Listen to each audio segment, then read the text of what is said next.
वासुदेव बल्लभ फाड़के 4 नवंबर 1845, 17 फरवरी 1883 भारत के स्वतंत्रता संग्राम के क्रांतिकारी थे, जिन्हें आदि क्रांतिकारी कहा जाता है। वे ब्रिटिश काल में किसानों की दयनीय दशा को देखकर विचलित हो उठे। उनका दृढ़ विश्वास था कि स्वराज ही उस रोग की दवा है, जिनका केवल नाम लेने में युवकों को देश राष्ट्रभक्ति जागरूक हो जाती थी। ऐसे थे वासुदेव बल्लभ फाड़के। वे भारतीय स्वतंत्रता संग्राम के अधा क्रांतिकारी थे। उन्हें स्वतंत्रता प्राप्ति के लिए शास्त्र मार्ग का अनुशासन किया। अंग्रेजों के विरुद्ध विद्रोह करने के लिए लोगों को जागरूक करने का कार्य वासुदेव बल्लभ फाड़के ने किया।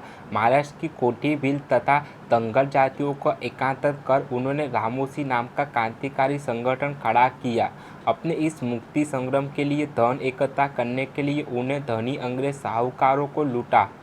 फाड़के को तब विशेष प्रसिद्धि मिली जब उन्होंने पुणे नगर को कुछ दिनों के लिए अपने नियंत्रण में ले लिया। 20 जुलाई 1879 को वे बीजापुर के फाड़का में आ गए। अभियोग चला कर उन्हें काले पानी का दंड दिया गया। अत्याचार से दुर्बल होकर एडन कारागृह में उनका देहांत हो गया। जन्म महाराष्ट्र के कोलबा जिले के सिरधोना नामक गांव में 4 नवंबर सन 1845 में हुआ था।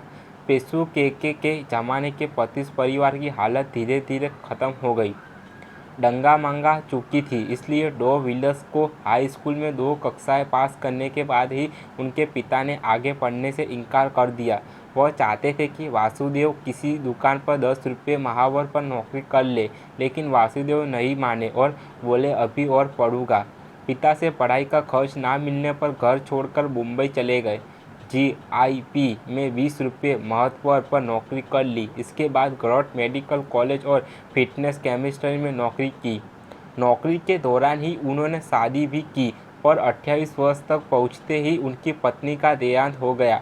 उन्होंने पहली पत्नी की मृत्यु के बाद दूसरी शादी की, जहां पहली पत्नी साधारण थी, केवल गहने कपड़े की इच्छा तक सीमित। वही दूसरी पत्नी एक साधक की योग्यता पत्नी थी। माँ की बीमारी, मृत्यु और श्रद्धा किसी भी समय छुट्टी ना मिलने पर उन्हें अंग्रेजी शासन में धून हो गई। 1857 के विद्रोह के समय वे केवल 12 साल के थे। इस विद्रोह को बदला अंग्रेजों ने जिस प्रकार लिया था वह तब भी उनके दिलो दिमाग पर छाया हुआ था।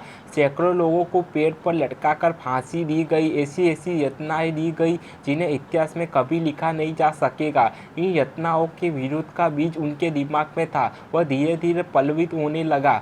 वे बिना छुट्टी के ही अपने घर चले गया, पर उस समय तक मां मृत्यु की गोद में जा चुकी थी। इसी वजह से वासुदेव ने मन में अंग्रेजों के खिलाफ बगावत का जन्म दिया और उन्हें नौकरी छोड़कर आदिवासी लोगों को अपने साथ मिलकर एक संगठन का निर्माण किया। इस संगठन ने अंग्रेजों से बगावत का बिल्कुल बजा दिया। 1889 में वासुदेव ने अपने संगठन को आर्थिक रूप में मजबूत बनाने के लिए अंग्रेजों के ठिकानों पर डालने शुरू किए। अब तक वासुदेव का प्रभाव महाराष्ट्र के 7 जिलों में फैल गया था और अंग्रेज अफसर वासुदेव के नाम से ही डरने लगे थे। इसलिए ब्रिटिश सरकार ने उनको जिंदा या मुर्दा पकड़ने के लिए 50,000 रुपये का इनाम की घोषणा कर दी। 20 जुलाई 1889 में वासुदेव बीमारी की अवस्था में एक मंदिर में थे। उस समय ही उनको गिरफ्तार कर लिया गया। काला पानी की सजा देकर अरमान को भेज दिया गया। 1857 की क्रांति के दमन के बाद देश में धीरे धीरे जागृति आई और विभिन्न क्षेत्रों में संगठन बनने लगे। इन्हीं में एक संस्था पूना की सार्वजनिक सभा थी। इस सभा के तत्वावधान में हुई एक मीटिंग में 1870 में महादेव गोविंद रानडे एक भाषण दिया। इन्होंने इस बात पर बल दिया कि अंग्रेज किस प्रकार भारत की आर्थिक लूट कर रहे हैं। इसका फड़के पर बड़ा प्रभाव पड़ा। वे नौकरी करते हुए भी छुट्टी के दिनों में गाँव घूमकर लोगों को में इस लूट के विरोध में प्रचार करते रहे। 1871 में एक दिन साइकिल वासुदेव बलवान फाड़के कुछ गंभीर विचार में बैठे थे, तभी उनकी माताजी का तीव्र अवस्था का तार उनको मिला। इसमें लिखा था कि वासु, तुम शीघ्र ही घर जाओ, नहीं तो मैं माँ के दर्शन भी शायद ना हो सकेंगे। इस वेदनापूर्ण तार को पढ़कर अतिथि की स्मृतियाँ फाड़के मानसा पटल पर आ गई और तार लेकर वे अंग्रेज अधिकारी के पास अवकाश का प्रार्थना पत्र देने के लिए गई।